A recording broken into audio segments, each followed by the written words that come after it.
আমার বাবু যতবার টিফিন নিয়ে যায় ততবারই বলে আমাকে কিছু একটা সুইট দিয়েছে তো। তবে চেষ্টা করি বাইরে থেকে সুইটটা কম দেওয়ার, তাই ঘরেই বানিয়ে দেওয়ার চেষ্টা করি।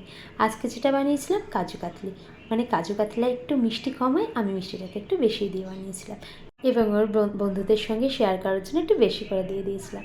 আমি যেটা করেছিলাম প্রথমে কাজুটাকে নিয়ে নিয়েছিলাম গুঁড়ো করে, সেটা নিয়েছিলাম 1 কাপ। আর যেটা করেছিলাম চিনির শিরা বানিয়ে নিয়েছিলাম 1 কাপ চিনির 1 কাপ জল দিয়ে। তোমরা চাইলে ওটা হাফ কাপ দিয়ে বানাতেও পারো, তাহলে কিন্তু একদম দোকানের মতো হালকা হালকা মিষ্টি হবে। যাই হোক, তারপরে ওই চিনির শিরাটা যখন একতার হয়ে যাবে ওর মধ্যে আমি দিয়ে দিয়েছি ওই কাজু বাদাম গুঁড়োটা, সেটাকে ভালো করে দিয়ে দিয়েছি মিক্সড করে। আর কাজু বাদামটা যখন গুঁড়ো করেছি তার মধ্যে দিয়ে দিয়েছিলাম অল্প একটু এলাচের দানা। যাই হোক, তারপরে বাকিটাকে সবটাকে ভালো করে মিশিয়ে একটা বাটার পেপার রেখে তার উপরে আমি এটাকে স্প্রেড করে দিয়েছি, দিয়ে ফ্রিজ করে দিয়েছি অল্প একটু সিলভার কালারের রাংতা কাটিং করে নিয়ে এটাকে দিয়ে দিয়েছি বাকি সব টিফিনের সঙ্গে। তোমাদের কেমন লাগলো?